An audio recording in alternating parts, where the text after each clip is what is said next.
Anyway, so did you learn anything from it? Yes, absolutely. Okay. I never thought about the aspect of air having a noise level itself. Right. And that was quite interesting because we're really going down to minus 140 dBs noise floor, but if the air itself doesn't have a noise floor up to, I think was 80, minus 80 dB. Yes. Well, it's spectrally down to minus 120. Yeah. Yeah. But it's basically 17 bits. Yeah, which is funny. Which is sobering. But then all you have to do is listen to that, and in the end you realize this is true. That 24 bits gives us a lot of steps, but it gives us dynamic range that we cannot use. And so 32 bit is even more ridiculous. But steps are good. It's not a reason not to do it. One of my questions was, of course, why did you introduce MQA? So, is it because of the quality? Is it because of the transport from the studio to people, encryption? Is it a safety measure for the music industry? There could be all sorts of reasons. So, well, to start with, there is no encryption. No. And secondly, it's not about protecting the music business. Although, as I said yesterday, we do believe firmly that if the music business cannot be healthy, yes, then in the end the audio business dies. There's a symbiotic relationship between music business and audio companies, and sometimes hi-fi companies hate the music industry, but they rely on... Yeah, it's some sort of a hate-love. Exactly. So this was not our impulse. The reason we did MQA was very simple. It was to provide better quality, because we realized, like I said yesterday, the graph of quality versus sample rate, that we've got a diminishing returns problem and it hasn't been properly researched. And that graph tells you that there is a problem. So, we could have done nothing, but the research that we had done and that we were putting together and looking at what was coming out of neuroscience and out of advanced mathematics told us that, unfortunately, what was needed was a fresh start. And that's why MQA is very much, in the real sense of the word, it's a paradigm shift. And so we spent a long time looking at each other saying, have we got the energy to do this? Because we're going to be out telling an unpopular story, but also a very popular story. The fact that audio companies have, sort of in isolation, tried to make things better by increasing sample rate, increasing bit depth, but without looking at the whole problem. And this is what I was trying to show yesterday, was that unless you think end to end, you can't design any particular piece of the chain properly. I think that's a very, very strong argument. Because I think in the end the story is you get what is recorded in the studio. Yeah. That's what you get at home. Yeah. That's the simple version of it. Exactly. One of the things I saw was the bandwidth which is needed to transport it if there were no MQA. But to be honest, we live in Holland. Bandwidth is a non-issue. Absolutely none. We got a good infrastructure. We got mostly good networks at home. How is that in the rest of the world? Because one of the things I noticed in a previous presentation I got from one of your colleagues, one of the technical guys, I think it was 1 year ago, was that it's also invented for mobile use. Well, let's just go back. So the point about the coding is that we worked out how to get high quality, not only high quality. The question we set out to answer was, forget distribution. Yeah. What is the limit of what the human can hear? Yes. And if we go, so the first proposition is we go into a studio and we say, where is your microphone feed? Let's listen. And if you connect an A to D converter and a D to A converter, and you compare them, yes, today they're yes, different. What comes out of the A to D and D to A is different to what goes in. it's not bit perfect. No, I'm not talking about bit perfect. I'm talking analog to analog. So if you listen to the microphone, Yes, and then you listen to the digital chain, it's different. it's different. So you say that is the first problem we solve. And what is exactly different? Sound quality. In terms of timing or In terms resolution? of, in terms of resolution's a difficult word. Yeah, it is. In terms it's of hard, yeah. in terms of blur, in terms of temporal blur, in terms of it sounds different, and we think it comes down to time smearing mostly. If you put a digital channel in the way, if you have an analog channel in the way, it's different because noise is added and distortion is added, and if it's a mechanical system, you know, wow and flutter and these sort of things. But so the fundamental question was, unless we can make the output of the D to A converter sound like the input, we have a problem. So yes, what can the human hear, but also what can we capture without degradation? So that's the key question. That's the key question. Now, having done that, by getting more efficient coding, you realize that it isn't necessary to have a big file. It's only necessary to have a file that contains the information.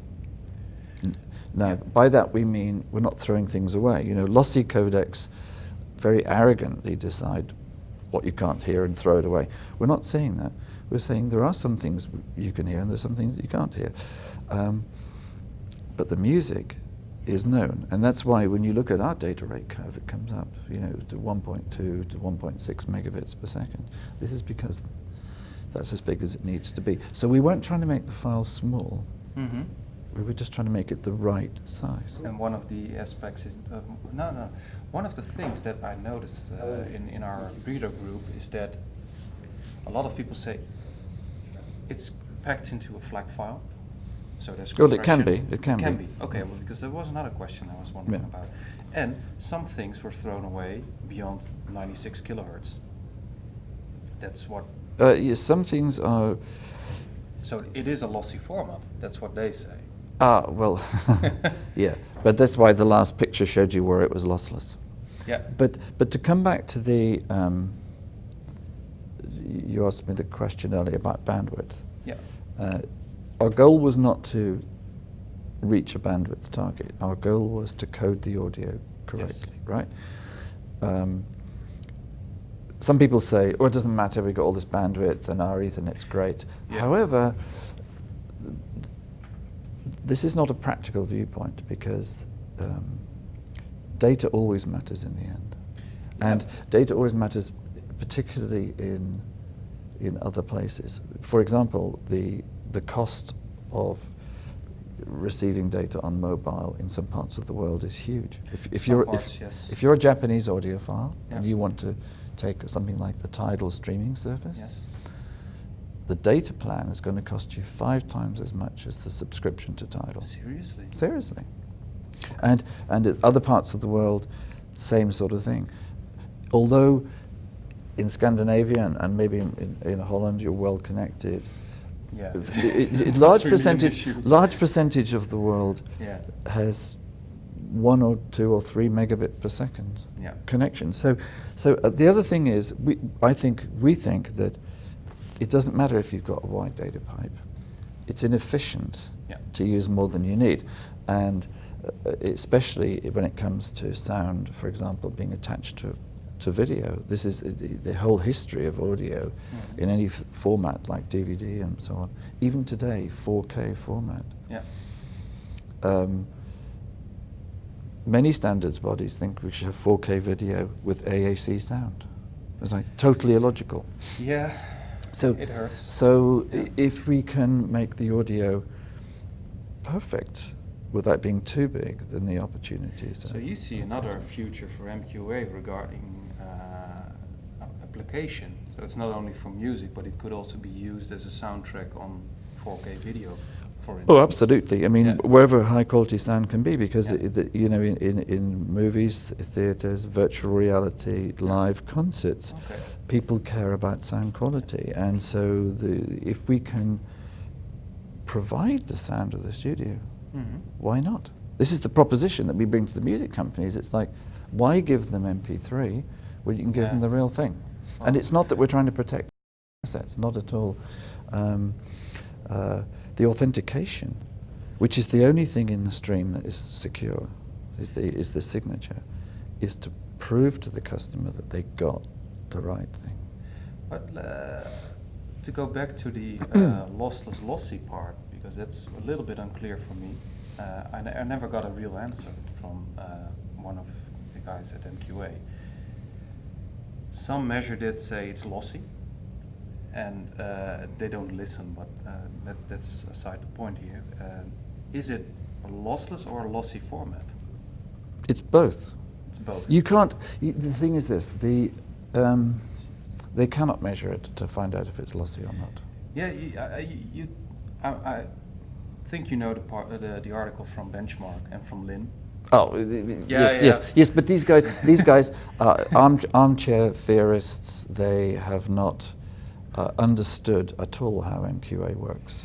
I think there were other conflicts involved there. Yes, other conflicts. And also, some of these guys have looked at some patent applications that we made and said, oh, this is what they're doing. But actually, these patents do not relate to MQA. We've maybe a dozen patents filed in the area, and if you look at the team that developed MQA, this is the centre of it's myself and Peter Craven, who has been my colleague in audio coding since the 1970s. We did digital before CD, and this team has produced some of the fundamental digital audio understanding. For example, dither and noise shaping and buried data. We invented lossless compression. We made MLP. We made the first working lossless compressor in early 90s, demonstrated it to the music business, said this is what you need. So, we're not naive in this area, and we've not only invented, we invented the word lossless. So you say it's both lossless and lossy. So if people come to us and say, well, you don't understand lossless compression, we say, this is not true. So the more important question, I think the key question you should ask me is, why would the team that invented lossless compression do something beyond it? Why this next step? No, the question is because the reason I ask it is because a lot of my readers don't understand the concept of MQA, I think. Well, let me take it one step further, right? Okay. So what lossless does is it moves data from one place to another in the digital domain. Yeah. Yeah? And that's really important. And it was particularly important in an era where there was a lot of bad practice and data got damaged, or there was a lossy codec involved, which is sort of psychoacoustic based, which is deliberately throwing this away and throwing this away. Yeah, because you don't hear it, so you don't hear it away. You think you can't hear it, throw it away. So the lossless link is about moving the data. But as I showed yesterday, the problem with lossless today is that it isn't. Right? So we can take a file in the studio, but it cannot be delivered. Yeah, because you look at the source and you look at the end result, and you say it's lossy because because the DAC is lossy. Got lost. DAC is lossy, and if we end up in a sort of philosophical discussion with people, we say, well, okay, the first problem with audio is, does it have a volume control? Yes. Oh, then it's lossy. Mathematically, right? This is lossy. The filters in the DAC chip are lossy. The interesting thing about a DAC is every time you play back the song, the analog is different. Play it again, it's different. Play it again, it's different. Because of noise, because of quantization, because of the filtering. And every DAC chip is different. So what we're trying to do is to take the next step, which is to say, if we really want it to be as lossless as it can be, and this is very hard to define, but how do we define lossless from analog to analog when there's a digital chain? Because analog chains always have noise. But if you want it to be as close as it can be, we have to have a lossless digital core, which MQA has, but we have to have the management of the converters. And if you measure this digitally, we give every type of DAC a different signal in order that the analog will be the same from one model to another to then another. You need control steps yeah. in the chain. And so that's why we have that's why, although some people accuse us of a land grab, saying you're trying to dominate, the answer is we're not. Yeah, because I read that article. of course, well, yes, but you can't get the output right from the input if you're not managing the whole chain. Exactly. Right? And so it's ambitious. It is. It's an advanced thinking, but it is very, very successful, because when we do it, we get the time response right. We get very low noise and low noise modulation. We get lower distortion than where we were, because we came to here because where we were wasn't good enough. But right? Now, so there are bits of the sound. When you look at what happens when you go from 48 kilohertz to 96 sampling, this allows us to transmit audio up to 48 kilohertz. And this is the frequency, approximately, it's not a set number, but it's the sort of frequency up to which most microphones will go, up to which most tweeters will go. Now, there are some microphones that go to 100 kilohertz. They're not often used because they're noisy. Yeah. And there are some tweeters that go up to 60 kilohertz. Yeah. And hopefully the rest of the amplifiers are wider band, so that, but not always, right? So there's this region, and when we look at the music, like I showed you, the music has contents up to, typically up to there, but not above. And so when we go from higher sampling rate to 192, 384, and so on, what's happening is we're getting finer grained structure in the region where there is signal. Yes. But the higher frequencies actually don't exist. No. They're an artifact, they're a consequence of the fact we're running fast. So, we can show you, we've done thousands of hours of listening. If you take something that's recorded at 96 and you listen only to the audio above 22 kilohertz, you will never hear anything. You cannot hear anything. But if we take it away, then you hear the missing, because our hearing is acutely sensitive to correlated movements, and the what looks like high frequency on a fast Fourier transform is actually temporal microstructure in the audio itself. So our hearing is in fact incredibly acutely sensitive to microstructure in the mid-range and to typically quiet sounds. And in the same way, as you come down in level, we think that by the time we're 40 or 50 dBs below the quietest sound you can hear, it's okay for us to take white noise and replace it with white noise that's slightly different, because it contains the information. So what we're doing with MQA is we're saying, right, here is what we're going to transmit, and we lock it actually with tighter precision than normal PCM. We use fractional bit coding. There's more resolution, and we transmit that losslessly, and we reconstruct it. And the other way in which we're lossless is that in the studio we have a plug-in that allows the mastering engineer to preview, okay, this is the original, this is MQA, here is the full thing, and they're also able to preview what's it sound like if you don't have a decoder, what's it like if you have a half decoder. Is there a big difference?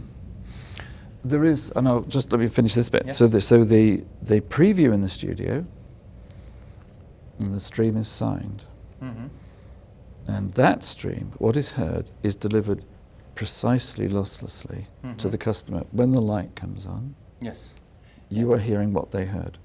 So the blue light or the green light, doesn't matter which one, the light, the MQA light. And one of the fascinating things is MQA is helping companies and users to clean out their pipes. Because unless it's bit accurate, you don't get it. And it's quite interesting how many software players or devices are not bit for bit. So when the light comes on, you know not only that you got the signal, but that you're hearing it. as it was intended, and that is losslessly delivered from the studio. So it's lossless in one sense and not lossless in another, because another way of looking at it is the de-blurring process. It's like cleaning a window, Yeah. right? And if the window's dirty and we clean it, that is lossy, because we took the dirt away, Yeah. right? Well. But we made it better. So, well, the thing is, when you clean the painting, Yes. Yeah. most times What's better? you like what you prefer. Well, but because we're trying to get back to the original, Yes. most people prefer it, but sometimes you would say, well, actually, I quite liked it smoky and dirty. Exactly. And there is that. This is why we have the tools in the studio, because for example, with acoustic recordings or classical or jazz, things like this, it's easy. When we go back in the archive, we clarify this is great. But just occasionally, very rarely, but just occasionally, you'll hit something where they say, well, thank you for cleaning it, but now I need to put some dirt back in. Exactly. And so that's fine. However, you can have an opinion, but it's really the mastering guy or the artist who says, this is how I want it to be heard. Yeah, that's always And so the guy behind the buttons is. So he has his way, and that's fine. But equally, you could change the speaker cable, and you could like one or not the other. Or you could just switch back to the high-res files. Basically, the process is that when we implement for a licensee, Yeah. the first thing they do is they put in a kind of standard MQA decoder, and then we measure it, and then we do the correction for the DAC. Yeah, for the DAC chips. And For the DAC chip, yeah. And output stage as well? Yeah. Everything. Well, because we're measuring analog. Yes, exactly. Right? Yeah. So it's the DAC chip, it's the analog, it's the way the DAC chip's been set up. Yeah. We measure the analog output and then get the output. Then you know what the impulse response is, and then filter we end up with an impulse response that looks like I showed on the screen, Yeah. which is how it should be. Yes. And although it sounds a bit controlling, the fact is that this is what we think it should be. It should be that the passage of sound through the whole digital chain should be like sound travelling through air. Okay. So Not smeared, not distorted, not noise. To reconstruct it from A to B, from studio to our ears. Yes. The studio needs to implement MQA. Yep. You're going to control and correct that A to D conversion. Well, we don't control them, but they do it themselves. Is it a software thing or is it a hardware thing? Software. Studio? Software. Okay. So you need a plug-in. You need a plug-in and the encoder, and you can feed information to the encoder. Okay. And the really interesting thing is that now, so one of the things we're faced with at the moment is we're dealing with the archive. But now that there are new recordings being made by labels like 2L and Eudora and these guys, when they have the MQA thinking in the creation, you get an even better result, because they already think ahead. They think ahead. Not only do they think ahead, but they're able to mix with more precise time alignment. Yeah, it's fascinating. So then they create a file, a master file. Yeah. Then it gets to the customer, and they need a renderer. Yeah. Could be Tidal. Yeah. It could be an NAD. Yeah. M50 perhaps. The Blue Sound node, for example, is completely MQA. So what goes out the analog stage is fully unfolded. Am I correct? Yes. Yes, and an M50 or 50.2 needs an MQA certified DAC. Yeah. But then, even I was struggling.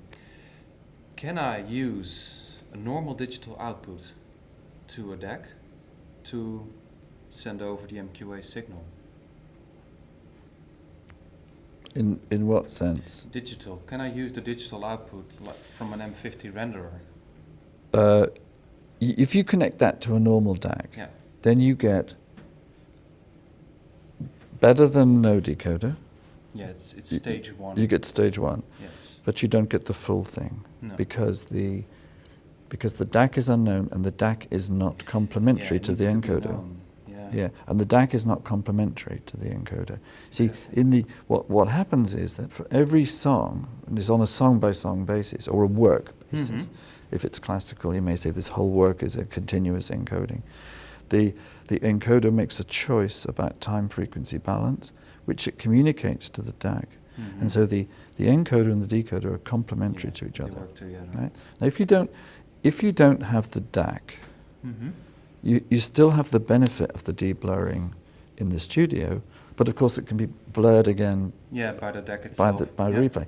But by taking it through and unfolding it to say 96 kilohertz, we've already got something that's quite good.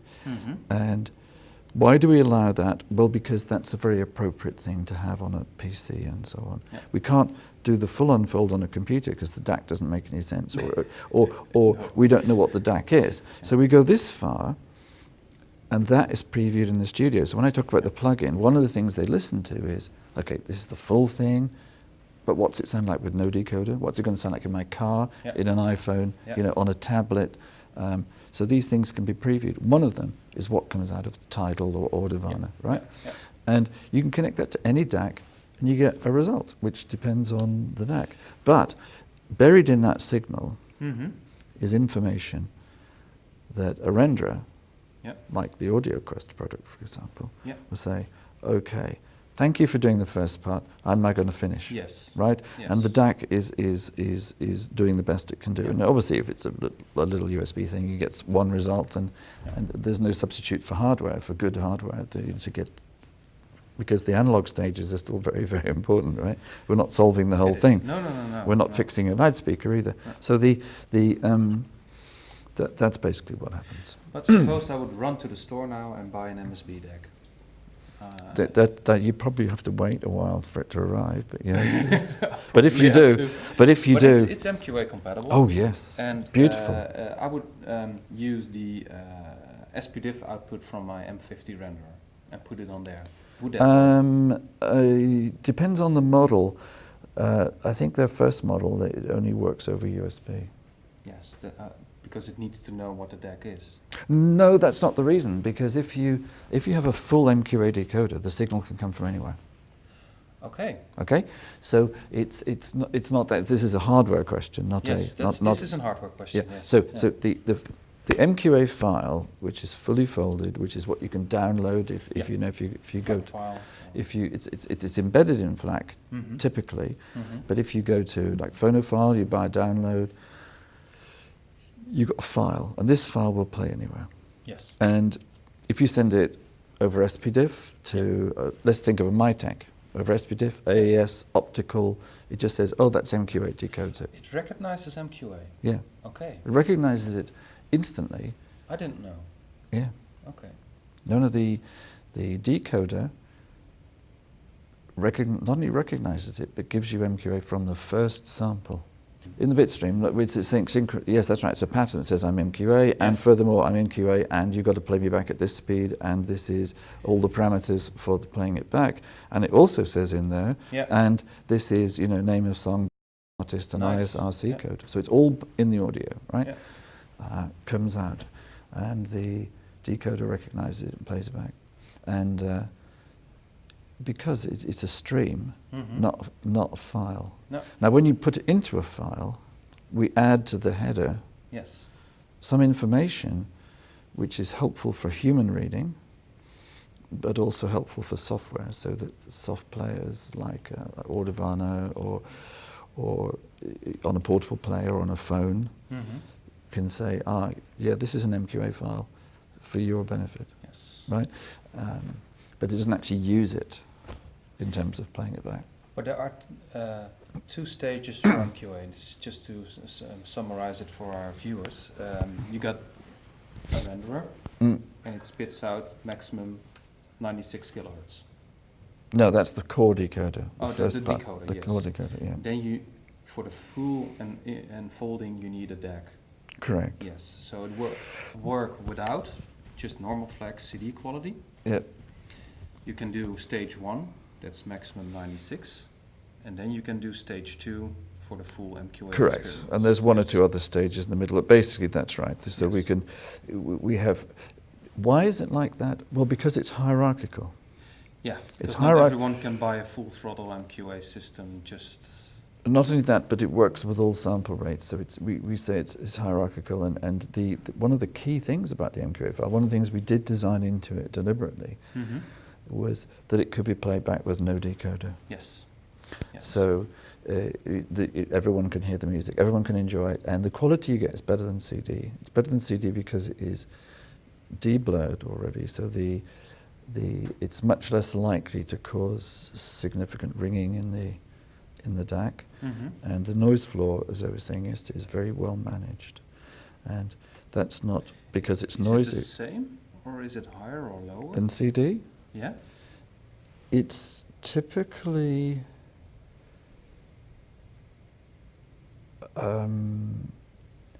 well, it depends exactly what the stream has been optimized for. Because you put something beneath. Oh, you put it beneath, but that's fine. But you don't hear that.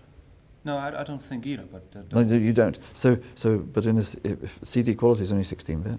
Yeah. Yeah. So it's 96 max. So we that channel typically delivers 15.85 bits of resolution. Okay. And we can get up to 17 bits in the audio range. So it just depends how it was mastered. But the MQA system. So although that's the channel, as I was saying yesterday, it's very unusual to find a recording that's quiet. So in practice, it's no different. The noise floor of the recording is identical in MQA and on the CD itself. But this is the quality you get if you have no decoder, and it's highly optimized for that. And but if we're making a actual CD, then we take a slightly different approach. But then the decoder can open it up, and if it encounters a decoder, the idea was that we wanted people to be able to enjoy the sound everywhere. What's the problem we're solving? You go to a download store, buy a 192 file. You say you don't care about the data rate. It's a big file. It's not going to play very well on a cell phone. No. You can't put it on your laptop. You can't put it in your car. And the problem that although an enthusiast can download a file and then he can make one for the car and this, that, and the other, it's not very. He has to do it himself.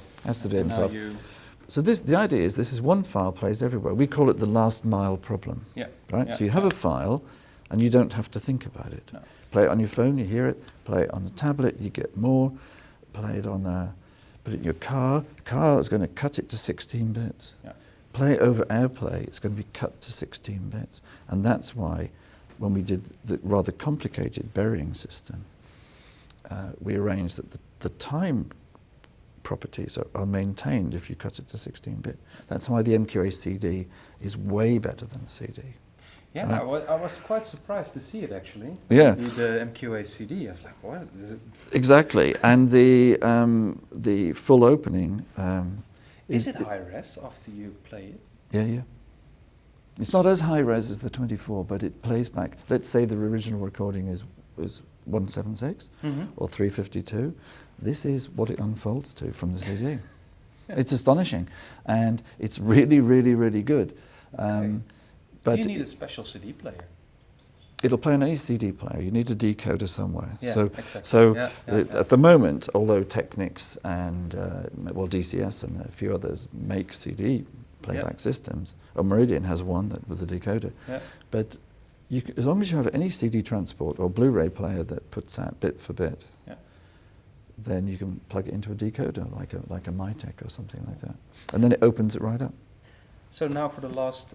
So that's the last mile problem is, here's the file, you can do anything with it. And, working over AirPlay and lossless Bluetooth was part of the target.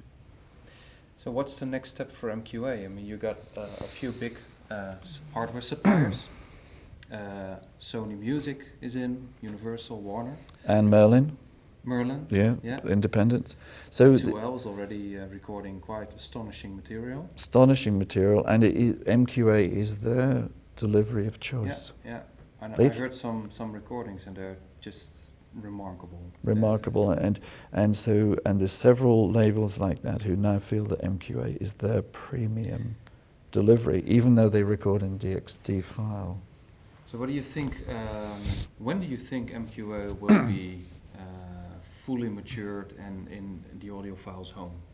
How long will that take? I think we've made a lot of progress in 2 years. Yes.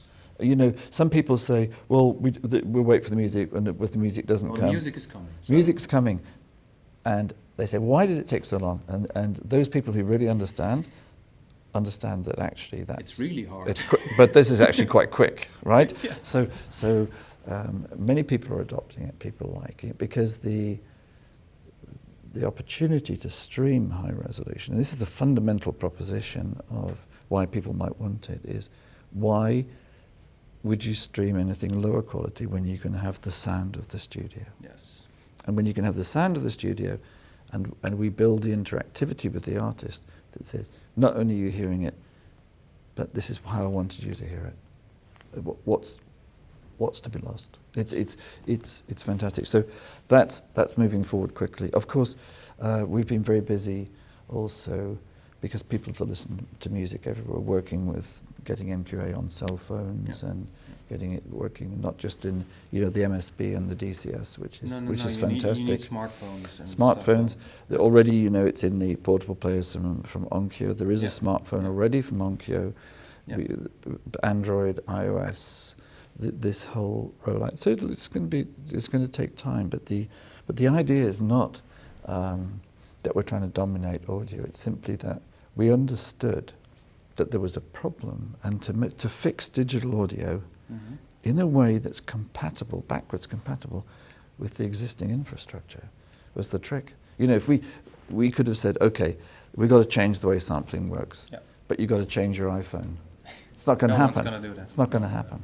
Not only that, you get nowhere. So we had to work out how to make it fit in. And so this is where some of the controversy comes from, because of course you can listen to it and some people say, well, I can do a better filter than MQA. I say, well, actually you can't, because the encoder and the decoder together make the perfect match. Yeah. And it's not the same on every recording. The filter that's chosen for a 2L recording would be different for one for a jazz recording. That's my last question. It's never a last question. No, I got a lot of questions, but for now it's the last question, because otherwise I'll take too much time. Isn't there a slight chance that others will copy you? And you did all the pre-work and all the algorithms in the studios. I've seen the fingerprinting, all the studios and recordings, and that someone else says, oh, I'm going to reverse engineer it. Well, bye. Our Relic tried. Yes, but we're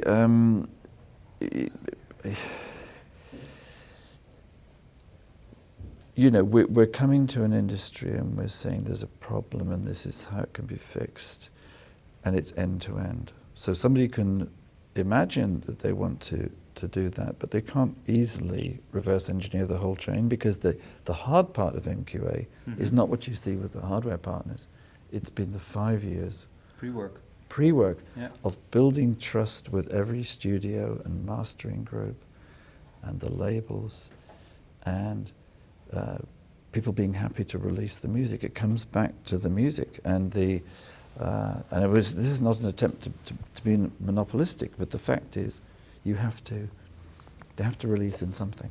And the problem the music industry has faced is that they went from a vinyl record where all the energy went into making the record, and then you could sell it to everybody, and you chose what quality player you got, to a situation after 2000 with piracy and so on, where there's 56 different things that come out of the studios. Nobody knows where they are. So part of the authenticity is also, let's get back to basics and deliver the thing. So yes, people can imagine they can reinvent it. And of course, why not in 20 years' time somebody will put together more neuroscience, more insights, more capability, and do that. But for now, we think this is the way we can get it out there, we can get people to enjoy it, and we can build trust back with the whole chain. Okay. Yeah. I thank you very much for your time. Okay. You've been very patient with us. Oh. And, I hope to speak to you again. All right, thank you. Thank you.